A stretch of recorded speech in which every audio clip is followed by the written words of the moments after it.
ಯಾರಪ್ಪ ಯಾರು ನಿಮ್ಗೆ ಇವೆಲ್ಲ ಹೇಳ್ತಾರೆ? ಯಾರು ನಮ್ಗೆ ಗೊತ್ತಿಲ್ಲದ ವಿಚಾರ ನಿಮಗ್ ಗೊತ್ತಾ? ಸುಳ್ಳು ರೀ, 100% ಸುಳ್ಳು.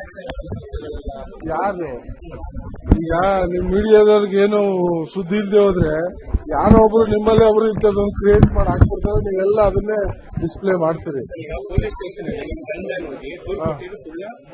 ನನ್ನ ಗಮನಕ್ಕೆ ಆ ವಿಚಾರನೇ ಇಲ್ಲ.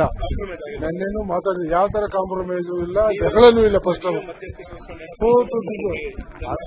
ಅಂತ ವಿಚಾರನೇ ನಮ್ ಗಮನಕ್ಕೆ ಬಂದಿಲ್ಲ. ಇದೆಲ್ಲ ಶುದ್ಧ ಸುಳ್ಳು. ಯಾರು ಯಾವ ಗನ್ಮ್ಯಾನ್ ಅಂತ ಗೊತ್ತಿಲ್ಲ ನನಗೆ, ಯಾಕಂದ್ರೆ 5 ಜನ ಚೇಂಜ್ ಮಾಡಿದೆ ನಾನು. 5 ಜನ ಚೇಂಜ್ ಮಾಡಿದೀವಿ. ಯಾವ ಗನ್ಮ್ಯಾನ್ ಇದು ಏನು ವಿಚಾರ ಅಂತ ನನಗೆ ನನ್ನ ಗಮನಕಾರ ಬರ್ಬೇಕಲ್ವ. ಜಗಳ ಆದ್ರೆ ನನ್ನ ಜೊತೆಲೇ ಇರ್ತಾರೆ. ಜಗಳ ಆದ್ರೆ ನನಗ್ ಮಾಹಿತಿ ಇಲ್ದಾಗ ಜಗಳ ಆಗತ್ತಾ? ಅಂತದೆಲ್ಲ ಸುಳ್ಳು. ಆಮೇಲೆ ಯಾರು ಅವ್ರ ಜೊತೆ ನನ್ನ ಹತ್ರ ಬಂದಾಗ ಅವ್ರ ಜೊತೆ ಯಾರು ಬರ್ತಾ ಇರ್ಲಿಲ್ಲ. ಅವ್ರೊಬ್ರ ಇಬ್ರು ಬರ್ತಿದ್ರು, ಹೋಗ್ತಿದ್ರು ಅಷ್ಟೇ. ಅದು ಬಿಟ್ರೆ ಯಾರು ಜೊತೆಲಿ ಬಂದಿಲ್ಲ, ಜಗಳ ಮಾಡುವಂತವ್ರು ಬಂದೇ ಇಲ್ಲ.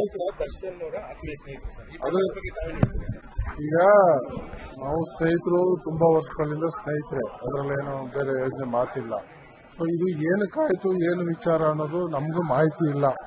ಸೊ ತನಿಖೆ ನಡೀತಾ ಇದೆ, ತನಿಖೆಯಲ್ಲಿ ಗೊತ್ತಾಗುತ್ತೆ ವಿಚಾರ ಸತ್ಯಾಸತ್ಯ. ಸೊ ಅದು ನೋಡೋಣ ಇನ್ನ ತನಿಖೆ. ಸೊ ಆತರ ಏನಿಲ್ಲ ನೋಡಿ. ಇವಾಗ ಕಾನೂನು ಪ್ರಕಾರ ಕಾನೂನು ಎಲ್ರಿಗೂ ಒಂದೇ. ಯಾರನ್ನ ರಕ್ಷಣೆ ಮಾಡೋದು, ಯಾರನ್ನ ಸಿಗಾಕ್ಸೋ ಪ್ರಶ್ನೆ ಇಲ್ಲ. ತಪ್ಪು ಮಾಡಿದ್ರೆ ಅದಕ್ಕೆ ಏನಾಗಬೇಕು ಅದು ಕಾನೂನು ಪ್ರಕಾರ ಆಗುತ್ತೆ. ಇದ್ರಲ್ಲಿ ಯಾರ್ದು ಇನ್ವಾಲ್ವ್ಮೆಂಟ್. ಸೊ ಹಂಗಿದ್ರೆ ಇಷ್ಟು ದಿವಸ 10 ದಿವಸ ಅವ್ರನ್ನ ಕಸ್ಟಡಿಗೆ ಇಡ್ತಾ ಇರ್ಲಿಲ್ಲ. ಪ್ಲೇನ್ಸ್ ಮೇಲೆ ಬಿಡಂಗಿದ್ರೆ 10 ದಿವಸ ಕಸ್ಟಡಿಗೆ ಇಟ್ಕೋತಿರ್ಲಿಲ್ಲ. ಯಾರು ಮಾಡಿಲ್ಲ. ಮಾಡಿದ್ರೆ ಹಿಂದೆ ಸ್ವಲ್ಪ ಪರಿಸ್ಥಿತಿನೇ ಬರ್ತಿರ್ಲಿಲ್ವಲ್ಲ. ಸೊ ಯಾರು ಇದ್ರಲ್ಲಿ ಇನ್ವಾಲ್ವ್ ಆಗ್ತಾ ಇಲ್ಲ. ಹಂಗಾಗಿ ಪಾರದರ್ಶಕವಾಗಿ ತನಿಖೆ ಆಗ್ತಾ ಇದೆ. ತನಿಖೆಯಲ್ಲಿ ಏನ್ ಸತ್ಯಾಸತ್ಯತೆ ಬಂತು ಅದ್ರ ಪ್ರಕಾರ ಕ್ರಮ ಆಗುತ್ತೆ. ಯಾವುದು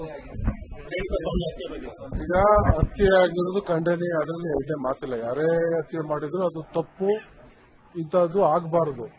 ಸೊ ಬಟ್ ಇದರಲ್ಲಿ ಏನಾಗಿದೆ, ಇವ್ರ ಪಾತ್ರ ಏನು, ಯಾರಾದ್ರೂ ಜೊತೆಲಿದ್ದವ್ರು ಮಾಡಿ ಏನಾದ್ರೂ ಇವ್ರಿಗೂ ಅದು ಸುತ್ಕೊಂಡಿದ್ಯಾ, ಅದೇನು ಇದೆಲ್ಲ ತನಿಖೆಯಿಂದ ಹೊರಗೆ ಬರಬೇಕು. ಸೊ ನಮಗೂ ಅದ್ರ ಬಗ್ಗೆ ಏನು ಮಾಹಿತಿ ಇರಲ್ಲ. ನಿಮ್ಮ ಮುಖಾಂತರ ಏನ್ ದಿನನಿತ್ಯ ನೋಡ್ತಾ ಇದೀವಿ ಅದೇ ಅಷ್ಟೇ ಗೊತ್ತು ನಮಗೂ. ಆ ತರ ಕೆಟ್ಟ ಮನ್ಸ ಅಲ್ಲ, ಕೊಲೆ ಮಾಡುವಂತ ವ್ಯಕ್ತಿನೂ ಅಲ್ಲ. ಇದು ಇಷ್ಟು ಒಳ್ಳೆ ವ್ಯಕ್ತಿತ್ವ, ಸ್ವಲ್ಪ ಸಿಡುಕು ಮಾತಾಡೋದು, ರಫ್ ಅಂಡ್ ಟಪ್ಪು ಅದಿದೆ ಅಲ್ಲ. ನನಗೆ ಗೊತ್ತಿಲ್ಲ ಪಾತ್ರದ ಬಗ್ಗೆ, ನಾನು ಇಲ್ಲಿ ಹೇಳಲಿಕ್ಕೆ ಬರಲ್ಲ. ಯಾಕೆಂದ್ರೆ ಇದು ಅಲಿಗೇಷನ್ ಆಗಿದೆ, ತನಿಖೆ ಆಗ್ತಾ ಇದೆ, ಕಸ್ಟಡಿ ಕೇಳಿದ್ದಾರೆ, ಅದು ತನಿಖೆ ಮಾಡ್ತಿದ್ದಾರೆ. ನಾನು ಅದ್ರ ಬಗ್ಗೆ ನಿರ್ಧಾರ ಮಾಡೋದು ತಪ್ಪಾಗುತ್ತೆ. ಸೊ ಅಧಿಕಾರಿಗಳು ಅದ್ರ ಬಗ್ಗೆ ಈಗೇನು ಕೆಲವೇ ದಿನಗಳಲ್ಲಿ ಅದ್ರ ಬಗ್ಗೆ ಮಾಹಿತಿನ ಹೊರ ಹಾಕ್ತಾರೆ. ಅವಾಗ ಎಲ್ರಿಗೂ ಸತ್ಯಾಸತ್ಯ ಗೊತ್ತಾಗುತ್ತೆ. ಇಷ್ಟಂತೂ ಸತ್ಯ, ಕೊಲೆಗಡಕ ಅಲ್ಲ ದರ್ಶನ್. ಒಳ್ಳೆ ವ್ಯಕ್ತಿತ್ವ ಇರುವಂತ ವ್ಯಕ್ತಿ. ಸ್ವಲ್ಪ ಸಿಡುಕು ಅನುಭವ ಇದೆ. ಯಾಕಂದ್ರೆ ಅವ್ರದ್ದು ನಿಮ್ಗೆ ಗೊತ್ತು, ಎಲ್ಲ ಫ್ಯಾನ್ಸ್ ನೂಕಾಟ ಮಾಡಿ ಒಂಥರ ಸಿಡುಕಿನ ಸ್ವಭಾವ. ಸಿಡುಕು ಅಲ್ಲೇ ಮಾಡಬೇಕು ಅನ್ನೋ ಉದ್ದೇಶ ಅಲ್ಲ. ನಾನ್ ತಿಳಿದ ವಿಚಾರ ನಿಮ್ಗೆ ಹೇಳ್ತಾ ಇದ್ದೀನಿ. ಮಾತಾಡೋದು ಇದು ಸಿಡುಕ, ನಿಮ್ಮ ಹತ್ರನು ಮಾತಾಡೋದು ಸ್ವಲ್ಪ ಹಂಗೆ ಮಾತಾಡೋದು. ಅದು ಬಿಟ್ರೆ ಕೊಲೆಗಡಕ ಆ ತರ ಬುದ್ಧಿ ಇಲ್ಲ. ಇಷ್ಟೊಂದು ಸತ್ಯ. Thank you.